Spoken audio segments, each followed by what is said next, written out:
ನೋಡಿ, ಈ ಸಾರಿನೂ ಕೂಡ ಕ್ಯಾಬಿನೆಟ್ ವಿಸ್ತರಣೆ ವಿಚಾರವಾಗಿ ಪಕ್ಷ ಹಾಗೂ ಸರ್ಕಾರದಲ್ಲಿ ಸಮನ್ವಯ ಇಲ್ವಾ? ಇದರಿಂದಾಗಿ ಆ ಕಡೆ ಅಧಿವೇಶನನೂ ನಡೀತಾ ಇಲ್ಲ, ಕ್ಯಾಬಿನೆಟ್ ವಿಸ್ತರಣೆ ಕೂಡ ಡಿಲೇ ಆಗ್ತಾ ಇದೆ. ಸೊ ಸರ್ಕಾರ ಹಾಗೂ ಪಕ್ಷದ ಒಳಗೆ ಸಮನ್ವಯ ಇಲ್ಲದೆ ಇರೋದು ಎಷ್ಟೆಲ್ಲ ತೊಂದರೆಗಳಿಗೆ ಕಾರಣ ಆಗ್ತಾ ಇದೆ. ಆದಷ್ಟು ಬೇಗ ಕ್ಯಾಬಿನೆಟ್ ವಿಸ್ತರಣೆ ಮಾಡಬೇಕು ಅಂತ ಸಿಎಂ ಹೇಳ್ತಾ ಇದ್ದಾರೆ. ಹೋರಾಟದ ಸಂದರ್ಭದಲ್ಲಿ ಮಂತ್ರಿಗಿರಿ ಅವಶ್ಯಕತೆ ಇಲ್ಲ ಅಂತ ಕೆಪಿಸಿಸಿ ಅಧ್ಯಕ್ಷರು ಹೇಳ್ತಾ ಇದ್ದಾರೆ. ಮಂತ್ರಿಗಿರಿ ಬೇಕಾಗಿರೋದು ಕೆಪಿಸಿಸಿಗೆ ಮಾತ್ರ ಅಲ್ಲ, ಜನಗಳಿಗೆ ಇವರು ಉತ್ತರದಾಯಿಗಳಾಗಿರುವಂಥದ್ದು. ಸೆಷನ್ ನಡಿಬೇಕಾಗಿರೋದು ಜನಗಳಿಗೋಸ್ಕರ. ಸೊ ಕಾಂಗ್ರೆಸ್ ಪಕ್ಷದಲ್ಲೇ ಈ ಸಂಪುಟ ವಿಸ್ತರಣೆಯ ವಿಚಾರವಾಗಿ ದ್ವಂದ್ವ ಇದೆಯಾ ಅನ್ನುವಂಥ ಅನುಮಾನ ಮೂಡಿದೆ.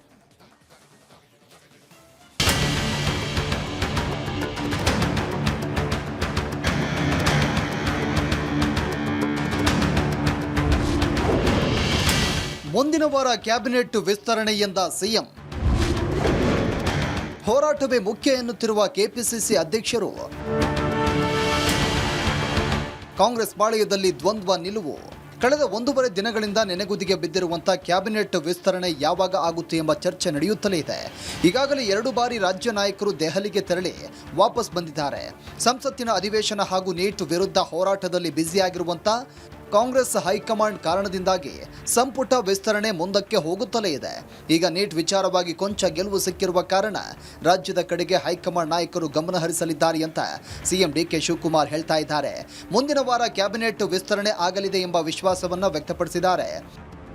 ಸರ್, ಕ್ಯಾಬಿನೆಟ್ ವಿಸ್ತರಣೆ ಯಾವಾಗ ಆಗುತ್ತೆ ಸರ್? ಮುಂದುವಾರ ಸರ್, ಕ್ಯಾಬಿನೆಟ್ ವಿಸ್ತರಣೆ ಯಾವಾಗ ಆಗುತ್ತೆ ಸರ್? ಮುಂದುವಾರ. ಇನ್ನು ಸಿಎಂ ಅವರ ಹೇಳಿಕೆಗೆ ತದ್ವಿರುದ್ಧವಾಗಿ ಕೆಪಿಸಿಸಿ ಅಧ್ಯಕ್ಷರು ಹೇಳ್ತಾ ಇದ್ದಾರೆ. ಸದ್ಯ ದೇಶಾದ್ಯಂತ ನೀಟ್ ವಿರುದ್ಧ ಹೋರಾಟ ನಡೀತಾ ಇದೆ. ಹೈಕಮಾಂಡ್ ನಾಯಕರು ಕೇಂದ್ರ ಸರ್ಕಾರದ ವಿರುದ್ಧ ಗಂಭೀರವಾಗಿ ಹೋರಾಟಕ್ಕೆ ಇಳಿದಿದ್ದಾರೆ. ಸದ್ಯ ಸಚಿವರ ರಾಜೀನಾಮೆ ಆಗಿದೆ. ಪ್ರಧಾನಿ ಹಾಗೂ ಅಮಿತ್ ಶಾ ರಾಜೀನಾಮೆ ಬಾಕಿ ಇದೆ. ಈ ಸಂಬಂಧ ಸಂಸತ್ನಲ್ಲಿ ಕಾಂಗ್ರೆಸ್ ಹೋರಾಟ ಮಾಡಲಿದೆ. ಹೀಗಾಗಿ ಕಾಂಗ್ರೆಸ್ ಹೈಕಮಾಂಡ್ ನಾಯಕರು ಬ್ಯುಸಿ ಇರಲಿದ್ದಾರೆ. ವಿದ್ಯಾರ್ಥಿಗಳ ಪರವಾಗಿ ನಡೀತಾ ಇರುವಂತಹ ಹೋರಾಟದ ನಡುವೆ ಮಂತ್ರಿಗಿರಿ ಮಾಡುವ ಅವಶ್ಯಕತೆ ಇಲ್ಲ ಎಂದು ಕೆಪಿಸಿಸಿ ಅಧ್ಯಕ್ಷರು ಅಭಿಪ್ರಾಯವನ್ನು ವ್ಯಕ್ತಪಡಿಸಿದ್ದಾರೆ. ಹೋರಾಟ ಅಂದರೆ ಅಲ್ಲಿ ಪಾರ್ಲಿಮೆಂಟ್ ನಡೀತಾ ಇತ್ತು, ಯಾರೂ ಪುರ್ಸೊತ್ತಲ್ಲಿ ಇರಲಿಲ್ಲ. ಪಾರ್ಲಿಮೆಂಟಲ್ಲಿ ಚರ್ಚೆ ಎಲ್ಲ ನಡೀತಾ ಇತ್ತು. ರಾಹುಲ್ ಗಾಂಧಿಯವ್ರನ್ನ ಅರೆಸ್ಟ್ ಮಾಡ್ಕೊಂಡು ಹೋದರು, ಅವ್ರ ಮೇಲೆ ಲಾಠಿ ಚಾರ್ಜ್ ಆಗಿತ್ತು. ಪ್ರಿಯಾಂಕಾ ಗಾಂಧಿನ ಸ್ಟೇಷನ್ ಕರ್ಕೊಂಡು ಹೋಗ್ಬಿಟ್ಟಿದ್ರು.